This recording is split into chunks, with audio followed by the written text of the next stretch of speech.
Nah, Jim, jujur ya, dan ini mohon maaf, aku tidak tahu kau tahun berapa tamat SMA, di mana kamu S1, di mana kamu S2, di mana kamu S3, itu aku Iya. benar-benar kehilangan jejak loh. Oh, Karena iya. jarakku dan jarakmu kan agak jauh juga ya.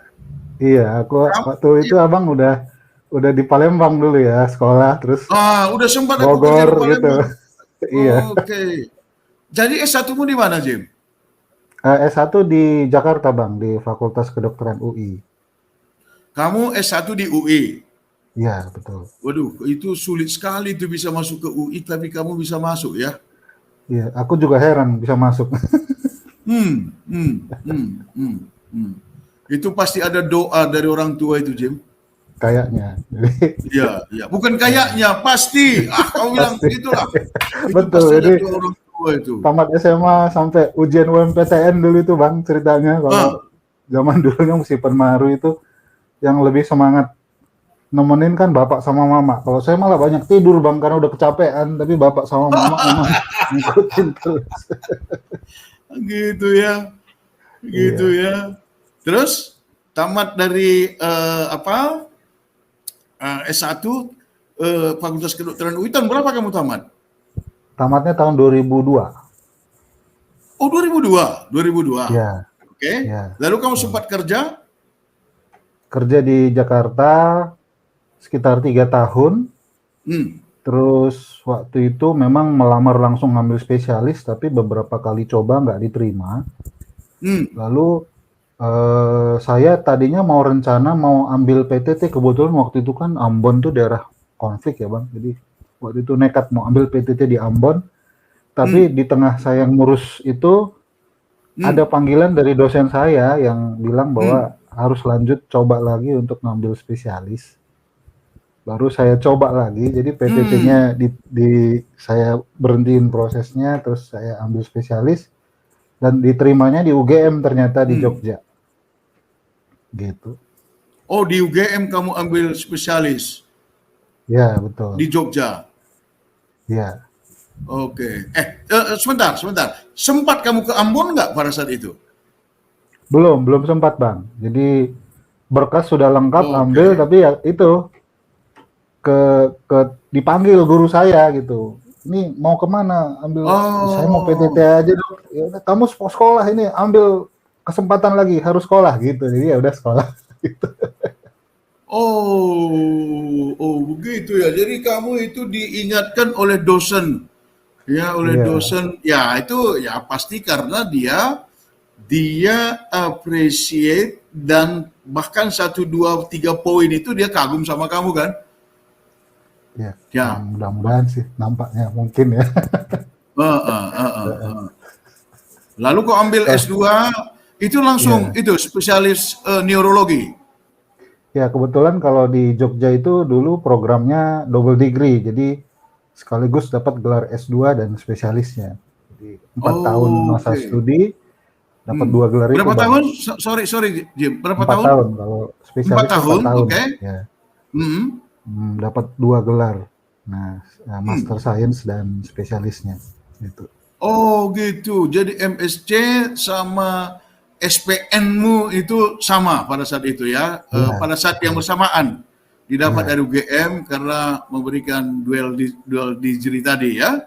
Hmm, betul. Berarti keberuntungan selalu mengiringi hidupmu, Jim. Iya, puji Tuhan bang. Hmm. Ya, puji Rasanya Tuhan. pun Hmm. begitu. Hmm. Hmm. Setelah itu, Nah, setelah itu sebenarnya dari awal ada satu lagi cita-cita sebenarnya yang buat saya itu sebenarnya dari awal berpikir kedua ini, dokter atau guru. oh, Nah, ah, ah, tapi ah. jadi setelah pas pendidikan spesialis itu makin makin terpanggil juga untuk jadi guru, sehingga saya berpikir dokter jadi guru ya kepikirannya mungkin karirnya ngambil dosen lah bang gitu. Jadi ya Oke, kebetulan ya. saya diterima di Di, Unika Atma Jaya jadi dosen oh, full time sampai saat ini. Jadi sampai saat ini. saya Berarti eh, Mulai dosen tahun berapa, Jim? Tahun 2009. Begitu lulus 2007. saya sebelum lulus itu udah melamar, sudah diterima. Jadi begitu selesai wisuda besoknya langsung masuk kerja. Oh.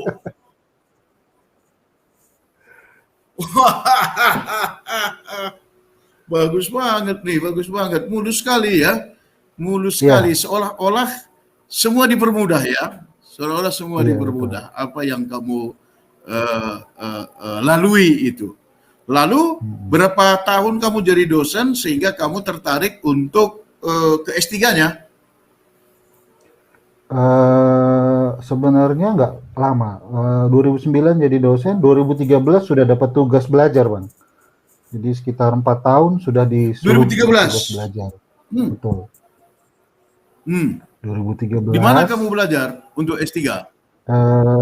saya akhirnya ikut pilih di UGM juga, Bang, ngambil S3-nya. Oh, oh, Hmm. pilih di UGM juga ya. Nah, Dan tahun berapa kamu lulus S3-nya, Jim? S3-nya pas 2003 September mulai, ya lulusnya tahun 2018.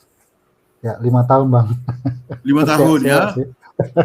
Ya, 2013 sampai 2018. Betul. Ya. Wih, berarti makin makin ahlilah kamu sebagai spesialis neurologi dan juga tentu makin tinggi kredibilitas sebagai seorang pengajar di Unika Atmajaya. Sebenarnya enggak sih, Bang. Makin belajar Oh. makin merasa nggak bisa. Makin belajar makin merasa, waduh ini kayaknya banyak sekali yang saya nggak tahu dan waduh kok penelitian saya kok cuma begitu doang saya bisa lulus gitu rasanya gitu. Jadi ujung-ujungnya sih ujung-ujungnya sih puji Tuhan sih gitu. Kok bisa Ah, gitu. ah, ah. Ya, tentu tentu begini. Ketika kamu tadi berkata, kok penelitianku begini-begini saja, aku bisa Hmm, lulus. Apakah ya, kamu ada membandingkan penelitianmu dengan penelitian-penelitian yang mirip atau sama dengan dokter-dokter yang lain dari seluruh dunia? iya tentunya gitu kan. Kita kalau mau bikin Hmm, penelitian kan referensi cari sana sini. betul, Cuman betul, terus betul. terang dalam penelitian itu ya ceritanya kita mau penelitian tuh yang perfect gitu, tapi kan kita selalu terbentur dengan yang namanya faktor masa studi dan faktor apa biaya gitu ya. Jadi Hmm, ya hmm, akhirnya hmm, banyak penyesuaian sana sini. Akhirnya sih hmm. saya dapat dapat apa namanya insight, dapat pemahaman bahwa memang mungkin tampaknya di pendidikan itu mungkin bukan harus baik itu sekarang, tapi mungkin proses yang dilihat. Sehingga di tengah rasa syukur bahwa Oh, studinya ternyata bisa terselesaikan, penelitiannya bisa berjalan dengan baik, artinya masih punya utang ke depan hmm, bahwa itu sebagai hmm. langkah awal untuk karya selanjutnya. Jadi nggak boleh berhenti, Langkah awal kira-kira lah gitu. ya, stepping Ya, stone ya, batu loncatan ya ya. betul, betul. Hmm, hmm, Dan itu dapat insight itu hmm. juga dari mendiang guru saya, Prof. Lukas Meliala, Bang. Kebetulan semenjak S2 spesialis dan Oh S3 ya, beliau ikut membimbing.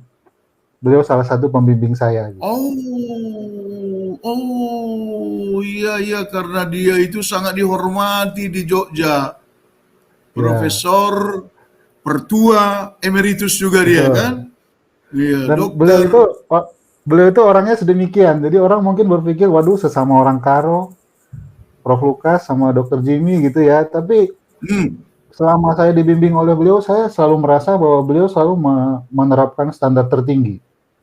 Jadi justru wush, kalau kalau orang lain standarnya sedemikian cukup, tapi kalau buat saya itu beliau mintanya lebih gitu. Dan lebih beliau gitu ya. terang-terangan gitu. Jadi Hmm, Jadi ya meski hmm. begitu ya saya tetap confident sih meskipun ya mungkin ada prof tapi ya karena beliau membimbing dan menempa sedemikian rupa jadi tetap bersyukur dan percaya diri bahwa memang kedepannya tetap harus berkarya gitu Bang. Nah, Jim, aku juga kenal baik sama almarhum, bahkan dengan beberapa orang putra-putri beliau cukup Ya, dekat juga ya. saya ingin gini, dia kan kita sesama orang Karo ya, dan dia kamu bilang tadi sebagai orang Karo, Marga Sembiring dan Marga Barus, tetapi standar yang dia Betul. terapkan kepadamu adalah standar tertinggi. Betul. Nah, kalau saya bertanya, 3 hal yang paling kamu pelajari dari almarhum Pertua Emeritus Profesor Dr. Lukas Meliala apa? Satu, tetap rendah hati, Bang. Itu yang Oh. pertama. Jadi beliau itu tidak pernah, boleh saya bilang nggak pernah memuji kalau ada pencapaian. Dia bilang sudah sepatutnya begitu. Kejar lagi, lebih baik lagi.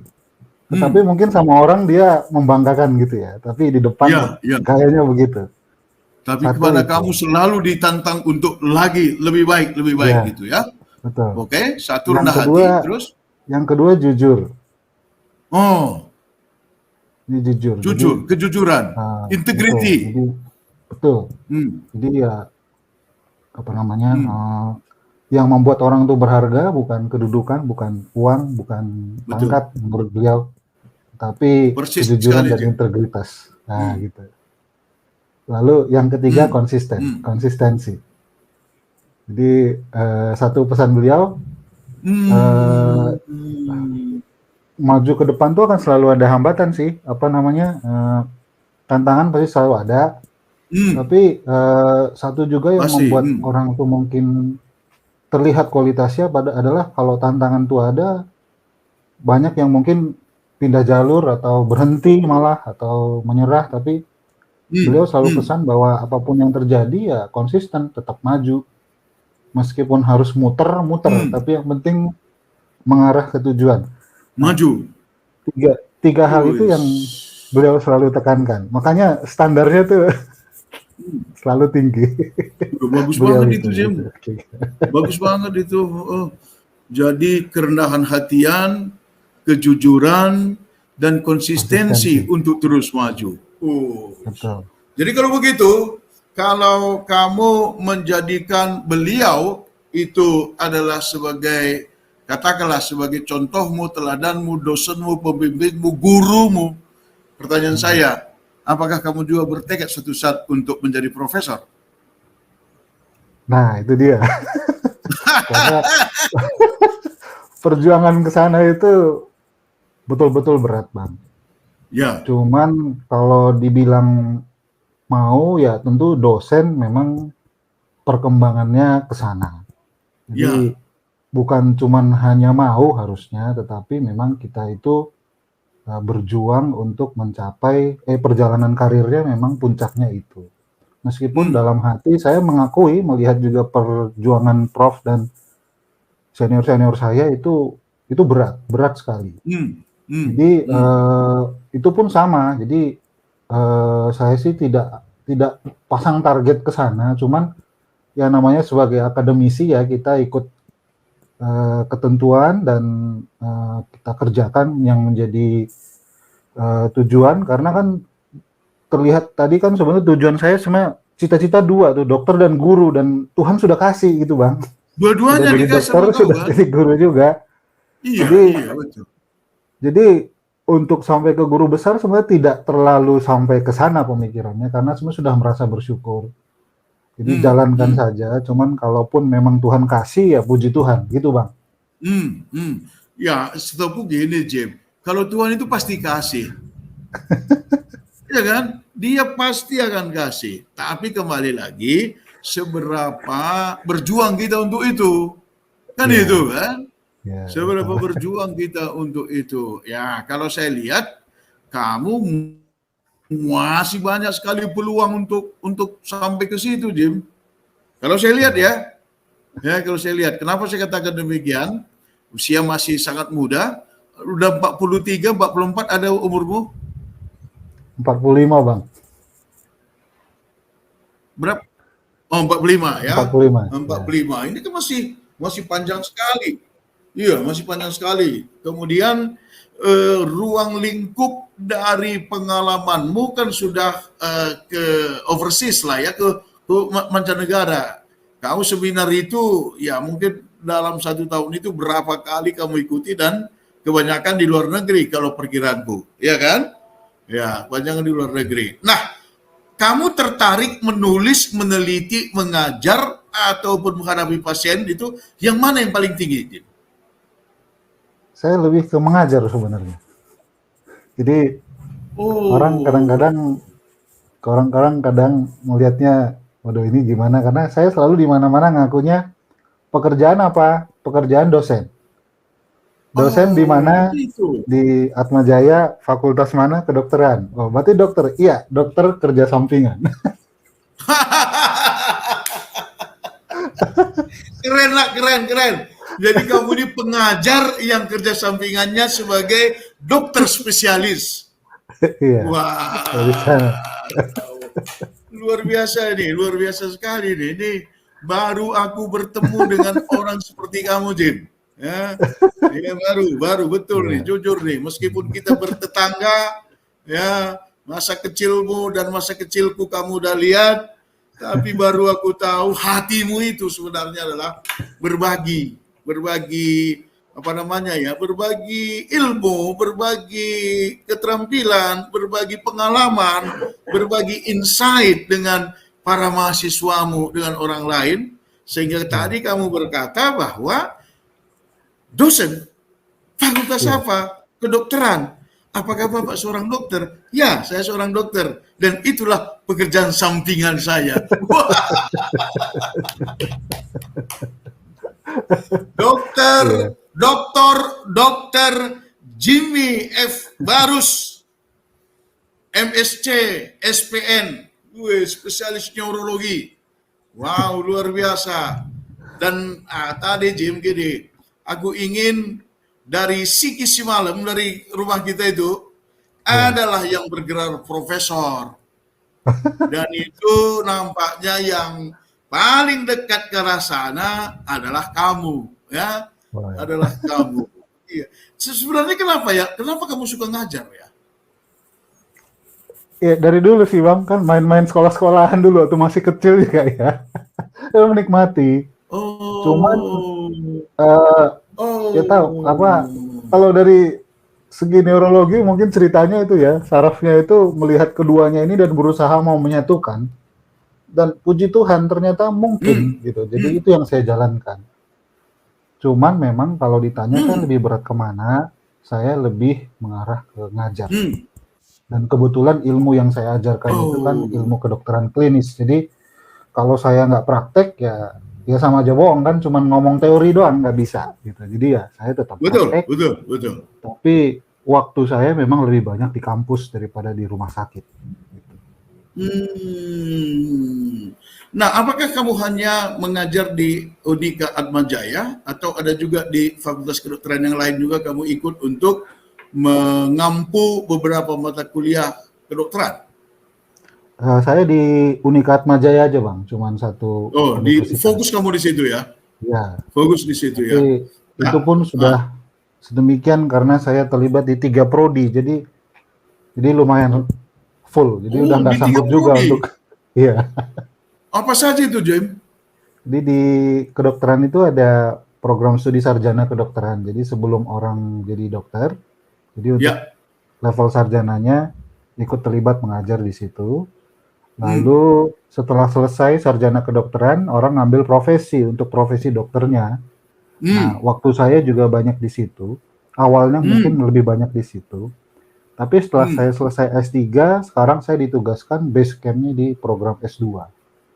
Jadi saya Oh, sekarang banyak di S2, tetapi masih diminta untuk ikut ngajar di 2 program studi tadi. Jadi dari situ pun so, waktunya udah cukup cukup oh banyak iya, udah terpakai, cukup. makanya Oh saya iya, iya, fokusnya iya. di satu universitas saja gitu. Iya, iya, iya, betul. Nah, sebagai itu tadi di mana kamu berpraktek untuk melakukan kerja sampinganmu tanda petik sebagai spesialis neurologi? Ya, yang pertama tentu di Rumah Sakit Atma Jaya Bang, kan kebetulan Oh iya, iya. fakultas kami ada rumah sakitnya. Jadi Hmm, kebanyakan tugas ngajar saya itu saya lakukan di sana sekaligus praktek hmm, sebagai dokter spesialis saraf. hmm. Tetapi tempat belajar saya satu lagi yaitu di Rumah Sakit Karolus. Jadi di situ saya praktik ilmu untuk saya belajar sekaligus. Jadi Oh, kalau di jadi Atma apa yang saya kamu ngajar, pelajari, ya, ya di situ dipraktekkan ya, Jim. ya lebih banyak di situ. Hmm. Jadi dua dua itu tempatnya, Oh, kerja Rumah kerja Sakit utama, Atmajaya. kerja sampingan. Iya, kerja sampingan sebagai dokter spesialis. Nah, ini mantap banget ini ya. Mantap banget. Di Rumah Sakit Sinketrolus. Ya betul. Nah, Jim, sekarang aku bertanya lebih teknis. Misalnya sebagai Hmm. pengajar kan, sebagai Hmm. pengajar kan kita juga dituntut untuk mengajarkan sesuatu yang baru kan? Ya Ya tidak betul. itu-itu aja dari tahun ke tahun yang Ya. kita ajar. Nah, untuk bisa mengajar dari baru ke baru itu kalau menurut saya, Jim, kalau menurut Hmm. saya itu ada dua yang harus kita lakukan. Pertama, melakukan penelitian-penelitian, dan yang kedua Hmm. membaca, ya tentu saja temuan-temuan baru, jurnal-jurnal, buku-buku yang berkaitan dengan itu. Tetapi salah satu ya, Jim, salah Hmm. satu tanggung jawab seorang dokter S3 itu melakukan research kan, melakukan penelitian Ya. kan. Saya diskusi dengan beberapa kali dengan teman saya yang dokter. Di Indonesia ini banyak dokter yang salah kaprah. Dokter tetapi bukan melakukan penelitian. Nah, ini kan sebenarnya keluar jalur karena yang apa namanya gelar doktor itu sebenarnya adalah itu untuk melakukan temuan-temuan baru yang diawali dengan melakukan penelitian-penelitian. Hmm. Nah, kalau kamu apa yang kamu lakukan untuk menambah insight-insight atau memperbarui dari waktu ke waktu bidang ajarmu tadi yang 3 tadi, khususnya tadi kamu bilang juga di S2. Apakah Ya. kamu mengadakan penelitian juga, Jim? Iya kan kalau dosen itu kan pekerjaannya semua tiga, selain ngajar, Hmm. Hmm. mengabdi, ya mungkin dari Hmm. mengabdi itu salah satunya saya bekerja di rumah sakit tuh mengabdi. Lalu yang Hmm. paling penting salah satunya lagi dan itu setara dengan yang dua itu penelitian. Penelitian Nah, ya. Hmm. lulus S3 itu kan tadi sebagai titik awal untuk belajar lagi Iya, untuk iya, menjadi iya. peneliti gitu. Jadi Betul, betul. itu yang sekarang saya sedang kerjakan di samping membimbing mahasiswa untuk meneliti juga mencoba untuk melanjutkan penelitian, Bang. Meskipun Hmm. belum terlihat, saya sendiri merasa memang belum terlihat karyanya lebih lanjut, tetapi ya Hmm. kita berproses untuk itu karena memang pekerjaannya yang tiga tadi itu yang dan tiga-tiganya sama pentingnya gitu. Hmm. Hmm. Nah, Hmm. Hmm. Dan kamu juga dari hasil penelitianmu itu kamu juga nulis di jurnal-jurnal di internasional, ya masih dalam tahap Scopus, belajar, Bang. Tapi tahu belajar ya. beberapa ya sudah kita ini beberapa manuskrip juga sedang berproses yang saya bercanda Oke. sama teman-teman saya dari hitung-hitung lah ini kasarnya hitung-hitung 10 manuskrip yang saya kirim, 2 yang diterima, 80 yang ditolak, tapi tetap semangat. Gitu. Nah, saya bilang Betul sekali, justru Tim. sharing sama mahasiswa malah kita jadi orang memang sebaiknya jangan selalu dapat mudah sih. Penting juga itu kita dapat tanda petik kesulitan. Ah, Karena saya teringat tadi itu konsistensi itu, Bang. hmm. Nah, satu hal Ya, mungkin oh iya itu ya, ya, yang diajarkan Profesor konsistensinya Lukas itu ya. Hmm. ya konsistensinya versi Prof Lukas itu kan artinya supaya nanti bila ada pencapaian kamu itu kepalanya bisa tegak itu ngomong Hmm. bahwa saya ketemunya ini, saya berpendapat seperti ini. Daripada nanti Hmm. kita mengerjakan yang ngikut sama orang atau kita berhenti di jalan, nanti pada Hmm. suatu saat kita perlu berpendapat kan kita jadinya nggak percaya diri untuk bicara. Hmm. Nah itu yang saya pelajari sebenarnya. Hmm. Jadi tadi Hmm. berjuang Hmm. juga untuk publikasi, berjuang untuk meneliti, dan Yap, memang banyak tantangan, ya, cuman ya, ya tetap ya dijalanin, tetap betul. berjuang gitu. Jim, Ya, aku ada sedikit kekesalanku sama dokter, iya Bang, gimana Bang? terutama dokter yang ya aku menggeluti komunikasi ya, dan sering Hmm. ku rasakan dokter itu komunikasinya itu buru-buru, ingin cepat-cepat. Dah suatu saat anakku sakit waktu itu ya, bawa ke dokter spesialis, profesor. Itu Ya. cepat-cepat sekali dia itu, sehingga aku mangkel gitu, sehingga di rumah sakit Harum yang di Kalimalang bertemu dengan seorang dokter Pratiwo namanya, udah tua, dan dia itu sangat sabar sekali ya, sangat sabar sekali. Dan saya ya, tiganya anak-anak kita ini Jim, ya itu saya bawa ke sana. Bahkan si Kinan udah usia 13 tahun, 14 tahun masih saya bawa ke sana. Pertanyaanku gini, kenapa banyak sekali dokter ini yang lebih mengutamakan uang? Itu pikiranku ya, yang lebih mengutamakan uang daripada niat untuk membantu pasiennya. Bukankah nanti dia sangat bangga kalau pasien yang dia tangani itu semua menjadi lebih sembuh? Gimana ini, Jim? Iya, kalau bicara sembuh, saya selalu bilang sama mahasiswa itu, mau jadi dokter itu mau apa? Mau nyembuhin pasien atau gimana? Kebetulan bidang saya di neurologi ini, yang sembuh itu bisa ya sedikit lah. Nah, kami kebanyakan berhadapan sama gitu ya? penyakit yang kronis, lalu mungkin tidak bisa disembuhkan meskipun bisa dikontrol. Lalu banyak juga yang kaitannya dengan sequel atau gejala sisa. Stroke misalnya, orang banyak lumpuh atau bicara terganggu dan seterusnya. Nah, saya selalu menekankan bahwa apapun yang kita dapat, apapun yang kita hasilkan dari pekerjaan sebagai dokter itu sebenarnya bukan karena kita, tapi karena Tuhan mengizinkan bahwa kita bekerja untuk orang bisa sembuh, orang bisa baik, stabil kondisinya, atau kalaupun Tuhan berkehendak lain, setidaknya kita sudah memberi yang terbaik. Nah, sehingga sebenarnya salah satu tugas yang paling penting itu kan sebenarnya kadang-kadang kita kan ketemu penyakit ini yang nggak bisa sembuh, Bang. Tapi pasien membutuhkan penjelasan. Jadi sebaiknya memang waktu signifikan digunakan untuk itu. Setidaknya untuk mengcomfort. Itu kan sebenarnya kan, pepatahnya itu. Kita itu menyembuhkan itu kadang-kadang, karena penyakit yang bisa sembuh 100% itu sebenarnya bisa ya, sedikit lah. Tetapi mengobati itu mungkin lebih sering. Tetapi yang paling penting sebenarnya kan mengcomfort. Jadi to comfort is always. Jadi to cure sometimes, to treat often, to comfort is always. Jadi sebenarnya komunikasi itu jadi salah satu pekerjaan yang utama sih. Kan itu kan, betul. Hanya saja mungkin dalam praktiknya, saking terbatasnya waktu dan begitu banyak pasien yang harus dijalani, maka kadang-kadang ada yang tidak bisa berkomunikasi dengan efektif, dan itu saya kira harus diperbaiki.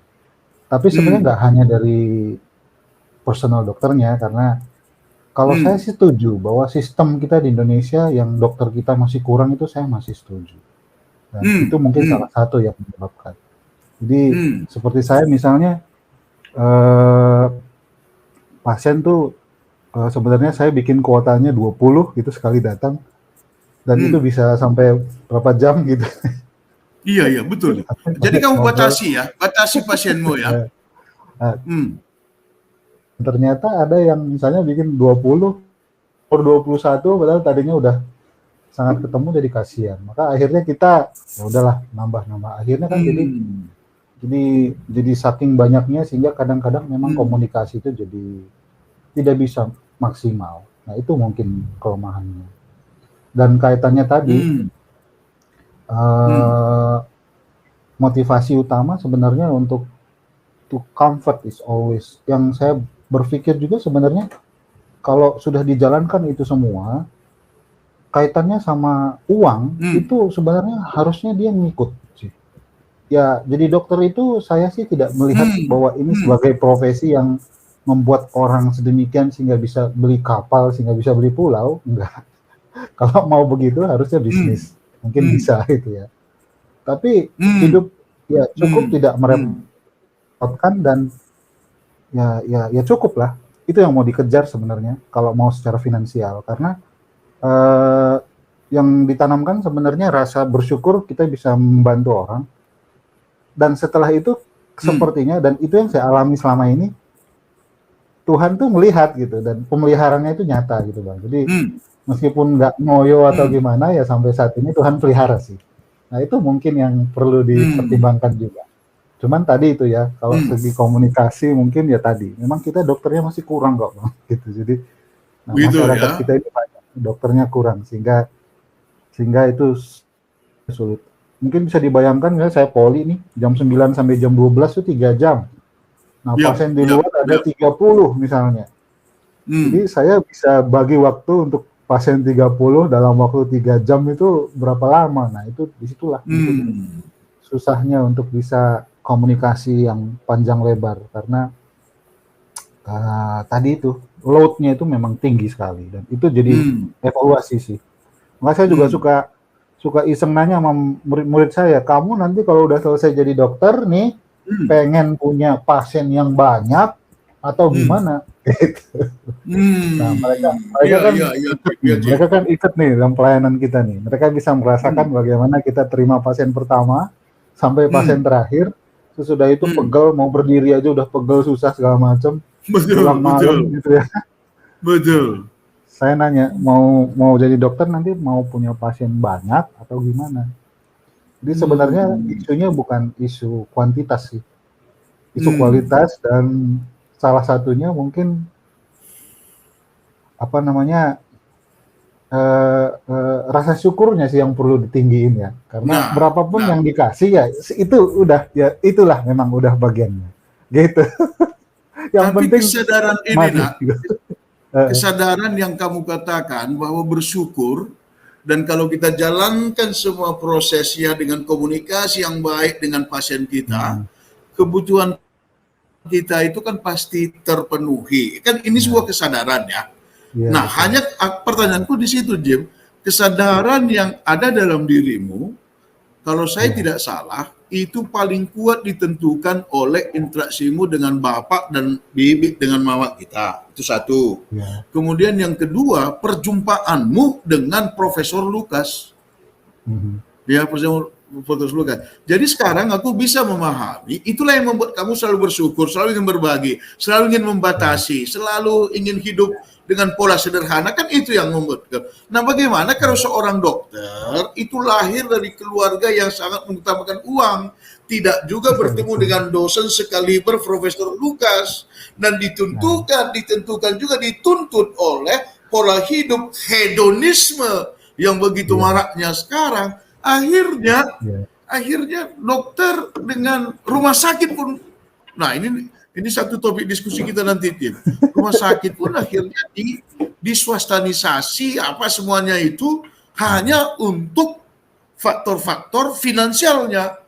Nah itu kan, Tim. Nah iya, bagaimana dengan betul. dokter-dokter yang lain yang tidak Iya, punya keluarga sebaik kamu, bapak misalnya kan, itu aku sudah rumah kita jam 3 pagi pun orang mengetuk, jam 2 pagi orang mengetuk dari kampung itu iya, kan, dia selalu layani dengan betul. baik dan karena dia Iya. layani Itu makin banyak juga orang yang mengetuk di tengah datang berisi ya. ngomu itu kan. Betul. Ya Iya, nah, itu saya bagus sering itu kan. bukain pintu itu, Bang. Saya yang sering bukain pintu malam-malam itu. Kamu yang bukan pintu. Iya. Mhm. Iya, iya. Nah, Jadi jadi itu pertanyaannya kan intinya gini, nah, nah, sekuat apa faktor dosen ketika ya. mereka itu dalam masih kuliah itu bisa membentuk dan merubah mindset para dokter kita Ya. ini supaya itu tadi yang kamu bilang Mhm. tadi lebih bersyukur, lebih komunikatif Ya. dengan pasien karena tadi kamu bilang khususnya untuk neurologi sebenarnya faktor kesembuhan total itu sangat sedikit. Jadi yang perlu kita lakukan adalah kita berkomunikasi dengan para pasien kita itu supaya Iya. hatinya, jiwanya itu juga lebih tenang dan ya kita tahu Mhm. hati yang bersyukur, hati yang senang adalah obat yang paling mujarab kan gitu, Jim. Nah, Iya jadi betul. gimana ini ke depannya para dokter kita ini? Karena tadi Bang kan full time-nya dosen nih Bang. Jadi saya dengan carut marutnya ini terus terang Hmm, memang kita harus akui hmm. kalau saya berpikir sebagai kembali ke pendidikannya. Nah, Ternyata pendidikannya memang kan. kami ini yang jadi pengajar ini nggak cukup hanya mengajarkan teori, nggak hanya Ya, cukup menunjukkan praktek begini, ada diagnosis begini, maka obatnya ini selesai, tetapi juga harus menunjukkan bagaimana berkomunikasi dengan baik. Tetapi yang salah satu yang paling penting adalah jadi role model. Itu yang berat, Bang. role model ya. Itu yang berat. Jadi Hmm, bagaimana kita mau murid kita itu melihat uang itu sebenarnya hmm, dari kita. Dan hmm, itu tantangan sebenarnya, hmm, dan itulah yang mungkin perlu. Jadi role model dalam segala hal. Karena hmm, ilmu, skill itu sebenarnya eh, bisa ya siapapun hmm, masuk ke kedokteran kalau kualitas basic kemampuan otak sedemikian sebenarnya pada umumnya akan lulus jadi dokter. Tapi apa hmm, yang bikin orang itu jadi dokter yang baik kan sebenarnya lebih dari itu. Feel-nya itu yang perlu dikembangkan. Nah, itu yang jadi hmm. tanggung jawab yang cukup berat. Jadi Iya, iya. mengajarkan apa yang kita hidupi itu yang jadi tantangan sebenarnya. Jadi akan susah buat saya untuk kasih tahu mahasiswa supaya jangan terlalu ngoyo. Padahal saya sendiri misalnya kalau pasien saya nggak datang atau pasien saya diambil dokter lain, saya marah-marah. Itu kan jadi bukan sesuatu yang patut dilihat. Nah itu Kebalikan tantangannya ya. begitu. Jadi Betul, betul, nah ya betul. tanggung jawabnya begitu. Hmm, Nah mungkin kalau kalau dilihat dari kacamata hmm, pendidik begitu, Bang. Dan itu yang saya lihat memang dari role model hmm, saya begitu. Jadi hmm. menghidupi apa yang dia ucapkan. Nah itu yang beliau maksud salah Oh, satunya sebagai konsistensi tadi. Kamu jalankan apa yang kamu ucapkan. ya, Jangan kalau kita ngucap aja tapi kita nggak ngejalanin kan itu apa namanya. Nah itu kan dia nggak kasih tahu apa jawabannya tapi dalam hati kan kita udah tahu ya. oh, gitu. Nah itu. Nah masalahnya kan memang Oh, tantangan dunia ini hmm, sedemikian rupa Bang ya. Tantangan dunia ini sedemikian rupa. hmm, Saya saya harus mengakui bahwa tanda petik dokter itu identik dengan kondisi tertentu. Nggak cuma hmm, kita sih hmm. yang minta. Masyarakat juga kan berpikirnya begitu. Iya, Dokter kalau betul. nggak punya rumah tuh aneh nih kerjanya ngapain aja nih dokter nih Iya, kok nggak betul. atau nggak punya mobil kemana-mana naik motor juga orang Jakarta ini akan heran kenapa kok dokter nggak punya mobil dan mobilnya pun harus kelasnya minimal ini gitu nggak Hmm, fungsional tapi mereknya gitu dan itu ngikut hmm, hmm. kemana-mana bang saya terakhir lihat juga ini sorry to say ini mohon maaf ada uh, iklan mobil mewah yang penghargaan ke dokter dengan DP demikian gitu ya saya pikir wah yang begini ini nih yang mungkin bikin orang merasa bahwa ini kalau profesi saya ini ya harusnya modelnya begini. Nah itu kan Hmm. rasa rasa cukup dan rasa apa fungsional itu yang perlu diperkenalkan juga. Betul, Kalau Jim, yang sudah betul. jadi kan agak susah nih bang kita kalau udah Iya, seusia betul. ini agak susah. Makanya saya pun ke mahasiswa sih ini jadinya karena kebetulan kan mahasiswa saya di Unikat Jaya ya lumayan ya bang dari latar belakang keluarganya juga lumayan tapi Iya.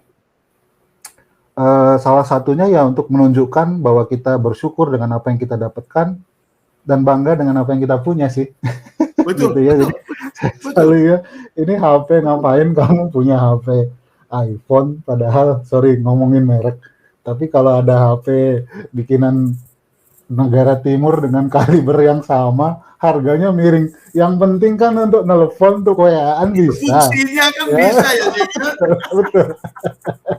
Ngapain punya laptop yang gambar buah yang digigit itu Heeh, heeh. harus itu. Nah, ini soalnya Enggak saya juga harus. berjuang, Bang. Baru kali ini nih saya juga karena mikir mungkin aduh yang baru ini mahal kali ini jadi kayak sayang duitnya gitu. Jadi mencukupkan diri dengan merek yang biasa. Karena yang penting kan saya WA YouTube bisa, Zoom bisa. Nah, harganya murah, pekerjaannya Hmm, ini. Lalu hmm, kenapa saya harus punya hmm, mobil yang hmm, kalibernya sedemikian? Padahal yang saya perlukan kan supaya nggak kepanas, hmm. nggak kehujanan di jalan, saya sampai di tempat kerja tepat waktu. Wah, Kenapa harus mereknya sedemikian? Jadi ya itu dan ya bersyukur juga bahwa pemahaman seperti ini juga sedikit banyak dapat dari Agindu sih Bang. dari istri di rumah juga yang ngajarin Oh, saya juga gitu. dari istri di rumah. Oh, bagus, bagus, nak, bagus, Ya. nak, bagus sekali, bagus sekali. Hmm. Jadi Oh, dia juga kita mengajarkan seperti itu ya. ya jadi nggak harus merek ini. Hmm. Ya kan kita terintimidasi. Saya mengakui sih. Ya, Ini tadi betul. karena masyarakat juga kan tadi Hmm. pertimbangannya begitu ya. Dokter ya seperti ini. Akhirnya terpulang kita sebenarnya. Ya oknum-oknum di luar sana memang mungkin ya akan banyak yang begitu. Tetapi ya Hmm. perjuangan memang Hmm. ini karena esensi profesi tetap Hmm. ya tadi itu to cure sometimes, to treat often, and to comfort is always. Jadi mudah-mudahan sih kedepannya nggak luntur. Dan sebagai Hmm. pendidik ya mungkin saya mulai dari saya juga sih Bang, karena kalau kita bilang ini harus apa, ini nggak boleh gitu ya, ya kan selalu Hmm. dimulai dari diri ya. Jadi Iya, itu yang betul, saya betul. selalu tekankan ke salah satu lagi, misalnya ada Mahasiswa-mahasiswa ya. mahasiswa saya kemarin yang orang pinter, ini asisten Hmm. saya sekarang namanya Harvey. Hmm. Bertanya tentang bagaimana ke depan harus kan dokter umum sekarang kan sebelum dapat profesi full dia harus internship ya. Jadi Hmm. berpikir apakah saya harus ambil di daerah terpencil, apa diambil di Hmm. daerah yang uh, Kota, urban kota gitu atau ya. gimana. Hmm. Menurut dokter lebih baik bagaimana. Terus kebetulan nih kita jadinya kan salah satu upaya juga untuk membina kan untuk personal ya, personal Yap, ya, menunjukkan komunikasi interpersonal, betul sekali Jim. Ya, menunjukkan pandangan kita. Terus saya bilang bukan masalah terpencilnya, bukan masalah kota atau gimana, tetapi coba cari tempat di mana kamu bisa melihat bagaimana sih masyarakat Indonesia ini yang aslinya itu seperti apa, supaya tahu bagus sekali. kita ini berhadapan sama apa sih, dan profesi ini ditaruh di mana gitu. Jadi yang dilihat ini di Jakarta ini ya begini. Tetapi jangankan Jakarta, kita kalau jalan sedikit ke Depok, mungkin jalan sedikit ke Citayam sana, jalan sedikit ke mana tuh, ke Puncak di daerah Cianjur dan lain sana, itu mungkin akses untuk alat-alat medis dan lain-lain juga sedemikian terbatas. Padahal dekat dari ibu kota. Dan itu yang mungkin sekarang terjadi di negara kita. Jadi carilah kesempatan untuk bisa melayani semua orang dari segala kelas, segala asal usul, dengan harapan bahwa dengan demikian bisa memberi layanan sebagai dokter dengan lebih utuh dan view-nya, pola pikirnya bisa lebih luas. Nah itu yang mungkin bisa ditunjukkan. Nah mungkin dan gimana itu akhirnya dia terima itu ya? Cara dipikir-pikir sih Bang, dipikir-pikir karena pilihan kan tentu banyak, dan nah itu yang disampaikan kan pandangannya begitu. Cuman ceritanya kan sekarang pendidikannya kan pendidikan orang dewasa ini Bang, andragogi istilahnya. Iya. Jadi andragogi, betul. Keputusan dan tetap di tangan Anda salah gitu. Satu, iya, betul. Yang merubah keputusan itu dirinya sendiri. Itulah kalau orang dewasa. Jadi gini Jim, kalau ada pertanyaannya, Jimmy adikku seorang pengajar yang kerja sampingannya dokter spesialis. Jadi uang dan kekayaan itu nomor berapa kedudukannya di hidupmu? Apakah itu yang utama atau ada yang lebih utama? Bukan Bang, uang itu nomor sekian. Makanya kadang-kadang nomor sekian ya. Kadang-kadang mungkin banyak yang minta tolong ini dibantu, ada kegiatan ini dan kegiatan itu. Saya terus terang aja kadang-kadang kesulitan karena tabungannya nggak sebanyak itu. Ya. Itu efek sampingnya mungkin. Efek sampingnya. Karena betul. Tadi pemikirannya kan cukup untuk diri, untuk masa tua mungkin ya. Tabungan segini nggak boleh diganggu gugat. Kalaupun lebih ya mungkin alokasi sedemikian. Memang di hidup kami itu tidak jadi yang utama. Yang utama adalah dipilihnya sudah jadi apa itu yang penting. Dan percaya bahwa Tuhan memelihara. Amin. Saya dipilih jadi dosen dengan kerja sampingan jadi guru. Seberapapun yang dapat ya dicukupkan. Dan ternyata rasa syukurnya kan beda ya Bang. Kalau selalu saja merasa kurang itu kan beda ya. Beda. Jadi kapan kita bahagianya kalau berapapun kita dapat itu kurang terus itu kan jadi kurang susah. terus itu ya. Ya, namanya uang kan, waduh, cukupnya seberapa sih gitu. Cuman meskipun nggak boleh juga terjebak dalam keamanan semu ya, ya tetap harus berjuang, namanya hidup ya. Jadi ya, jadi kalau ditanya apa yang utama ya, nggak tahu, mungkin orang melihat muluk, tapi yang utama adalah bekerja sesuai dengan yang dipanggil, gitu. Dan itu Sesuai pun saya dengan masih sesuai dengan sebentar. yang sudah dipanggil olehnya, gitu. Oh, calling ya. Itu profesi. Ya, calling. Betul, betul. Ya, Profesionalisme kalau gitu, Jim. betul. Jadi berusaha Itu yang dengan paling baik, utama. gitu. Jadi duitnya ngikutlah nanti itu. Mesti Tuhan pelihara sih. Gitu. Kalau saya itu, Bang. Duitnya pasti cukup lah ya. Jim, ada 2 pertanyaan lagi ya. Sebelum yang kedua nanti, yang terakhir ada 1 pertanyaan.